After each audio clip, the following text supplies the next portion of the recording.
What is up, YouTubers, and welcome back to another episode of Our 6D Journey. My name is Lucas, and I'm here to help us build, center, redefine what healthy relationships are. I did it again! If you're enjoying these videos, make sure you like, subscribe, turn your notification settings on so that you can get more updates on the videos coming. YouTube has a brand new platform where you can put up a trailer, and then I'm put up the main video, and then I'm gonna put up the recap the next day. So I'm releasing a video today about the stages of awakening and how it relates to your spiritual journey, along with how it's going to directly relate to your relationships in the outside world. So I have a 9-step thing here. I'm just gonna kind of ramble on, that's our new thing now, right? We ramble. Okay, so I'm gonna give you my story. I'm gonna be very personal about my experiences. And if parts of these things resonate with you, if some of them don't, that's okay. Toss them out. Just this is my story and what I've done so far to create my spiritual journey into where it is right now. And really, it's been like an emotional, intellectual, energetic, financial, romantic, everything has shifted. Okay, so in 2012, I started watching a YouTube channel called Spirit Science. And it was with the lead host, Jordan River, who plays Pac-Man. Or, not Pac-Man. Oh my god. It's not Pac-Man, it's something else. It's what he calls his little cartoon character. And he was breaking down, basically, how different religions of the world interconnect, how they interweave, how their base value systems are all very similar, and that anything outside of that, when you put religion on top of those systems, created separation, ego separation, and created all this hostility, and that's where all these wars come from, and blah, blah, blah, blah. It goes on and on. As I started watching this YouTube channel, I started getting all of this realization that I had been judging things my whole life, and that I had a very narrow perspective of what spirituality really was. And I started expanding my mind and expanding my perspectives on accepting others and going, hey, we're all coming from the same loving place. I started feeling uplifted. I started feeling more positive. I started feeling all of this new, purpose started showing up, and there was this energy of finding my new calling. And even though I knew that I'd already found what gave me meaning, which for me was teaching. I love teaching. I love sharing what it is that I've learned in this life, and possibly other ones, if there are more than one, just this one. What I have ancestrally in my karma that helps me guide people to a new place. I'm being all this purpose, all this calling. I'm so happy. Lots of energy. The world all of a sudden seemed brighter. And there were just messages coming through from music and movies that I had known for years that all of a sudden were just shifted. Everything's shifted because my vantage point of my awareness had shifted too. You can think about kind of like a song or a movie like The Globe, the world. And all my life I've been looking right here. North America, Texas, Fort Worth, this is my vantage point. I can't see Asia.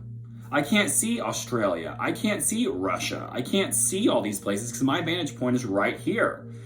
And when my spiritual awakening happened, my first spiritual awakening happened, the world started moving. And all of a sudden I was like, oh, hey, this is very similar. We're all the same. Love and light, happiness, unicorn, rainbows, positivity everywhere.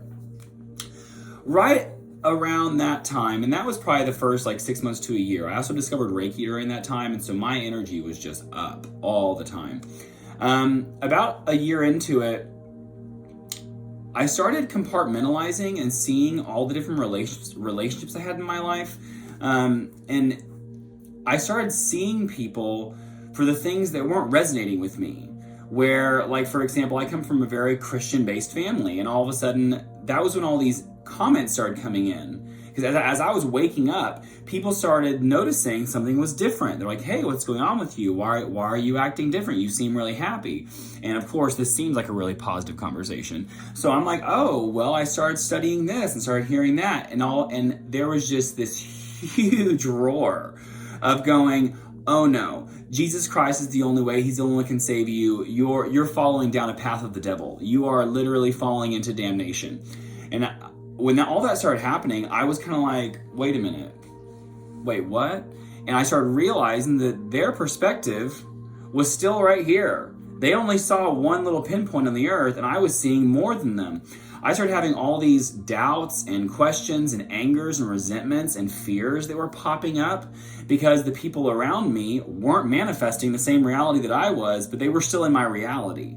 And that was one of the big things in my spiritual awakening is the law of attraction, that movie, the book, The Secret, and all about, like Abraham Hicks. She talks a lot about visualizing and knowing what you want and focusing on that and not giving energy to things that you don't want because they're going to manifest. And what was happening is when you're in the beginning stages of your spiritual awakening, you're a spiritual child because you're waking up, right? You're brand new.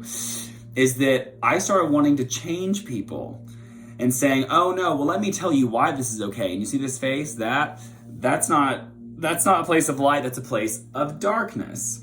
And there was just so much negativity, and I was trying so much to help everyone and help everyone change. And in the process of doing this, I was also judging them. So even though I had taken my awareness and I had shifted it to a higher perspective, there were still situations and people and places and things that were pulling me back down, not only to where I was, but below.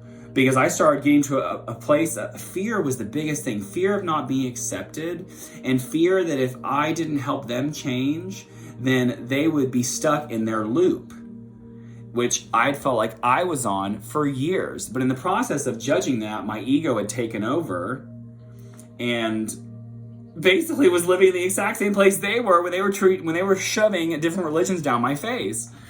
And so this huge, massive, external judgment, condemnation, shame, anger, frustration came. So I'd taken steps up, I'd gone down, and I had gone to what's commonly known as the dark night of the soul in the spiritual community. And for me, the dark night of the soul is when I started feeling lost, where I had found new paradigms and new belief systems that I really resonated with. On the inside, they were part of me, but the things on the outside weren't manifesting the way that I wanted them to. And according to these metaphysical beliefs, that as within, so without, as above, so below, whatever you have on the inside is going to manifest to the outside. But I think what a lot of people skip over in these religious awakening moments is that when you go through them, the up and down period of growth, fall back, releasing karma, not only from this life, but from previous lives, it all starts showing up. And basically what I would call testing your faith. It tests your faith. And that was something that I was raised in Christianity to believe, is that when you get strong in the Lord, the devil will try even harder to get you. And that lesson, if you take away the Lord and take away devil, and when you get strong in your faith, you will be tested. That lesson, I just got chills saying it, like it felt so good. When you have faith, you will be tested even stronger. Oh my God. There was a period of time from 2018 to 2019. I'd say the beginning, middle, early 18 to the end of 19, I was tested so hard. I felt detached from my jobs. I had wrecked my car 2 different times, both completely not at fault.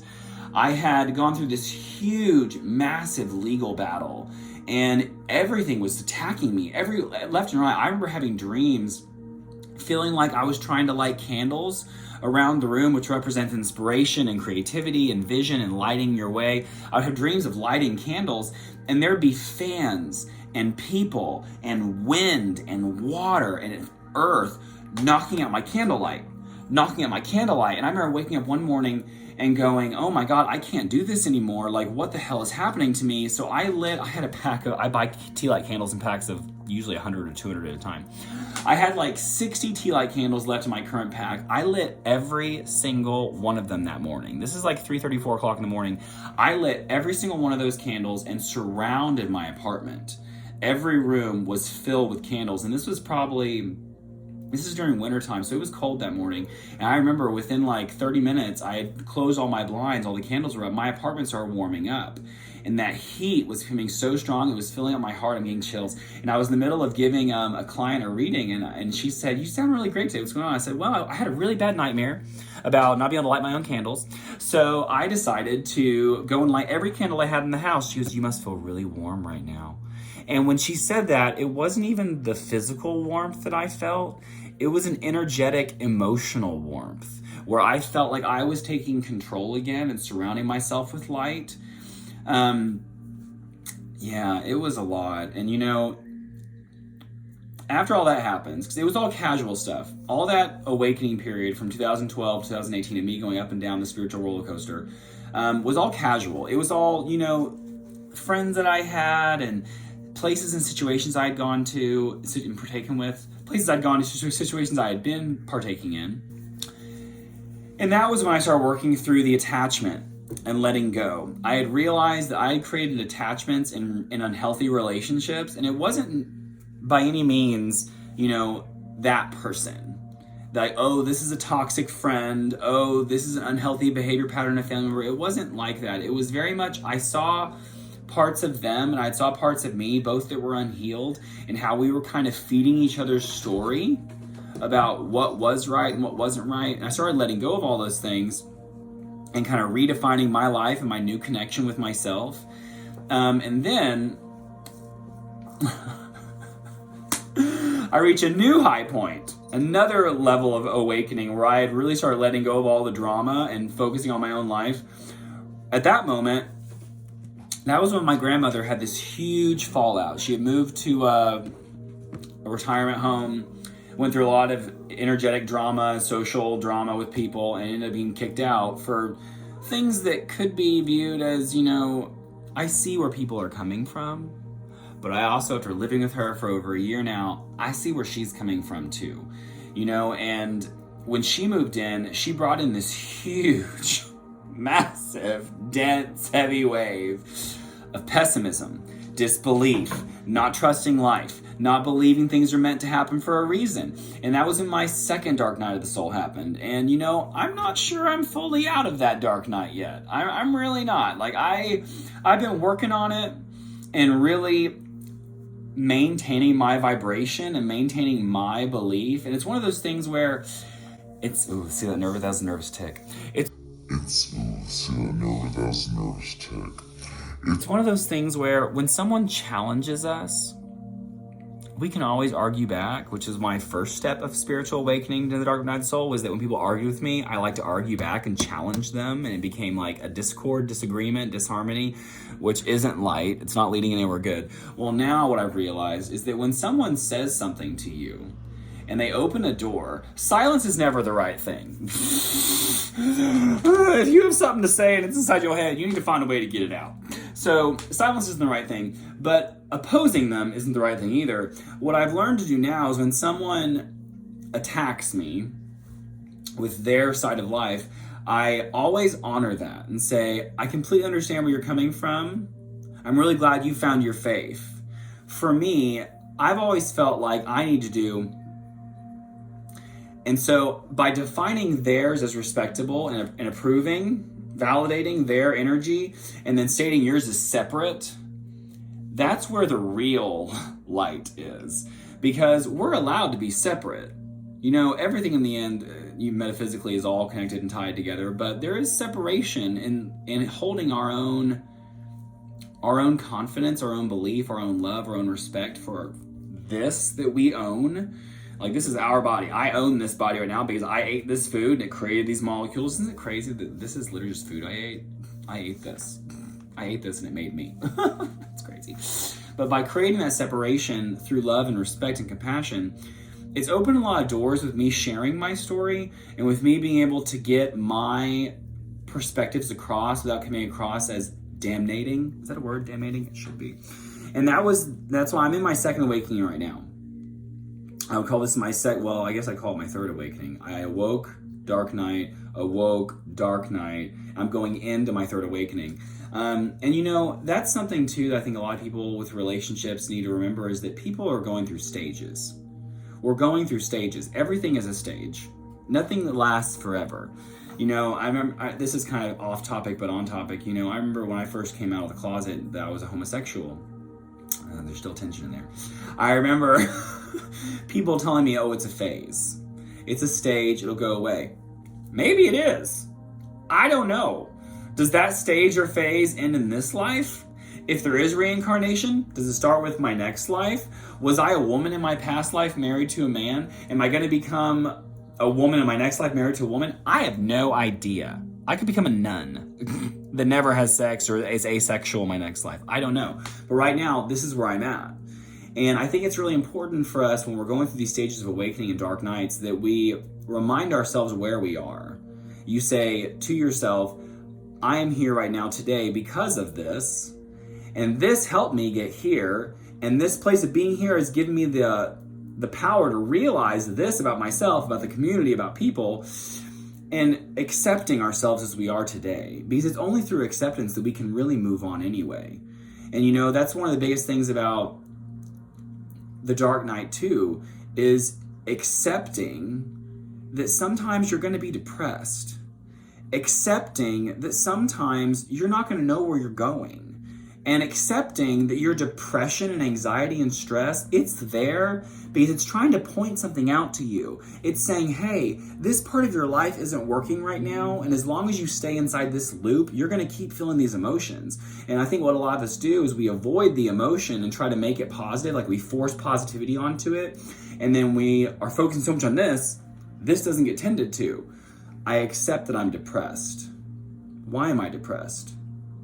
I'm depressed because I'm not fulfilled in these aspects of my life. Why am I not fulfilled? Oh, well, because I'm not really doing a vocation here. I'm doing things over here I really don't want to. And over here, I'm surrounded by people that don't make me happy, that literally constantly bring me down. And while, yes, you can always hold your vibration, at some point, if you're surrounded by wolves, the wolf's gonna bite you. You're gonna get eaten. So if you're a sheep surrounded by wolves, that makes you sound like a victim. If you're a cat surrounded by angry, vicious dogs, that's better. Go get her on cats. Leave the dogs and let them deal with themselves and go to you. And this relates back to number 6, attachments and letting go. And you know, that was the final step I've been dealing with right now is codependency. Is I've realized what relationships in my life were codependent and how I'm getting rid of them.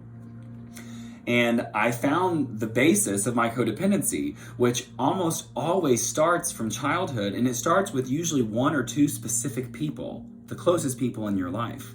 And my codependency comes from my parents. You know, I've wanted to feel accepted and respected and appreciated by my father my whole life.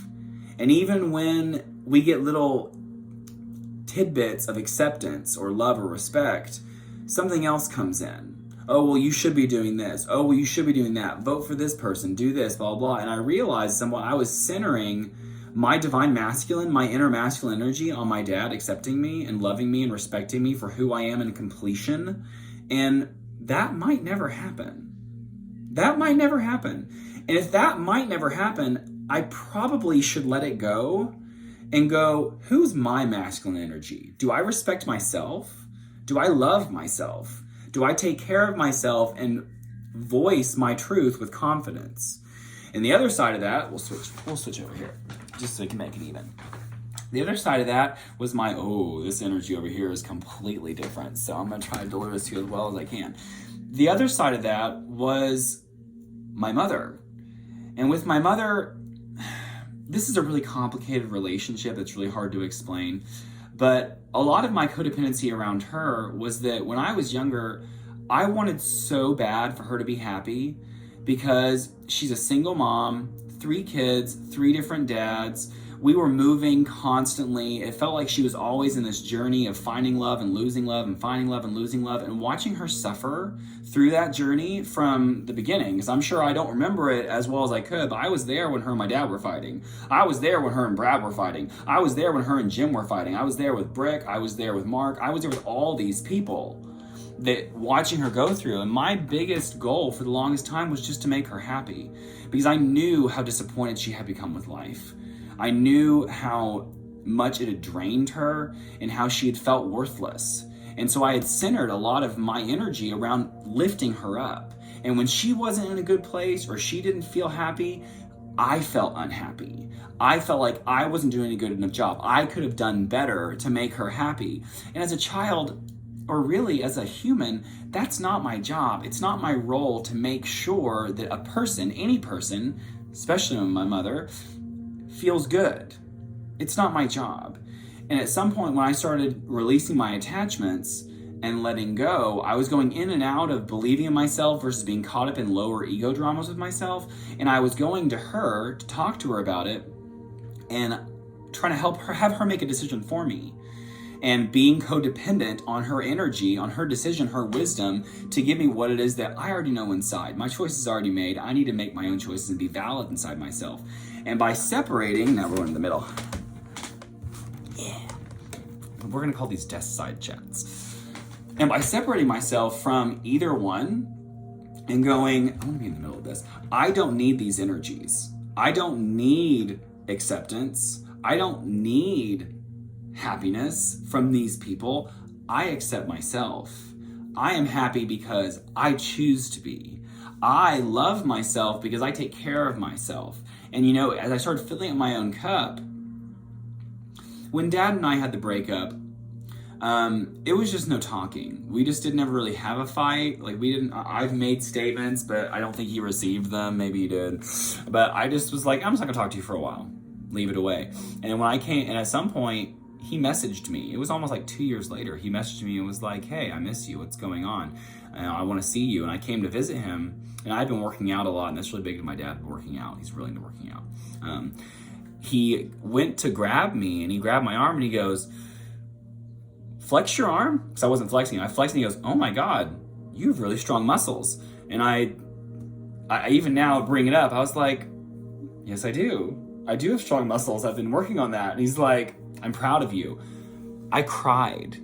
I literally broke down in tears in front of my ex-lover, my dad, and my Aunt Marlene. I just broke down in tears because I had waited my whole life for my dad to tell me I was strong. And it was by accepting that he didn't see me that way and then going outside and working on my own, because that was life pointing out to me I lack strength. I lack strength, and he's pointing out to me because of where I was in my ego and my non-acceptance. I took it as an attack, and it wasn't an attack. It was life telling me, hey, it's good to be flexible, but it's also good to be strong. It's two sides. And with my mother, it was, we're in that phase right now where we're just not talking. And it's because right now we can't see things from the same perspective. And I want to come across as unarrogant as possible, but there's an upgrade that needs to happen over there. There's a vantage point, a viewpoint over there that is tied to an old paradigm, an old life story, an old timeline that doesn't resonate with me anymore. And I no longer put up with it. The boundary, like that boundary was being crossed all the time on both sides. Now that I've awakened to this, I've set a boundary and now I'm in silence again. And if you really want to wake up and you want to get to the next stage of your spiritual journey, and there's going to be so many journeys. If you want to get there, you have to let go of the people, the circumstances, the situations, the habits that keep you back. You know, and it's always a growing process, and we can't judge ourselves in the way, and we have to do one thing at a time. Because for me, I had a slew of lists of things popping up I wanted to get rid of. You know, I used to do hard drugs. In my early and mid-20s, I did hard drugs. And that was a stage to let go. I used to smoke cigarettes, up to a pack a day, sometimes more, especially when I was on drugs. I had to let that go. I used to go out and look for meaningless sex and random hookups with people, and I had to let that go. Right now, it's my e-pen, which I love. It's drinking alcohol for the wrong reasons, right? There's always a reason to drink alcohol if you're at a celebration or something. Smoking pot in excess, things like that. Like there are certain drugs that are legal for us. You know, pot's not legal here. If it was, we'd go out and buy it. But it's not. And so we have to not smoke right now. But if it was, people can use pot in excess, alcohol in excess, nicotine in excess, prescription medication in excess. And it's realizing how much we're dimming down our light in our awakening process, because we dim down our light in order to feel accepted, to feel loved, to feel validated, to be part of a group. We dim down our light. And I don't want to do that anymore. And as things disappear and people disappear, let them go. Nothing is permanent. It's like when I mentioned stages earlier. Nothing is permanent. And you never know when you're going to let go of someone. And by letting go of them, that's really the energy they needed. By creating separation, they'll start thinking about you because they want you to come back, and all the words you came in might go a little deeper. Because sometimes silence is the best answer. It's a paradox to what I said earlier, so deal with it. And that's where I am right now in my awakening, is letting go of codependency and being self-motivated, knowing that my energetic being is the leader, the way shower from my life. My cup is the most important. And when my cup is full and my energy is strong, I can share without attachment and be able to do my calling, which is to help and to teach and to guide. But right now, it's about letting go and accepting the dark night that's happening to me, and knowing the sun, which as I looked off in the horizon just now, my clairvoyance, I saw a sun starting to rise. As this sun starts to rise, living in it fully, being happy. So, all right, guys, desk side chats with Lucas is now complete. So I really hope you guys have a great day. Enjoy your spiritual awakening. Talk to you later.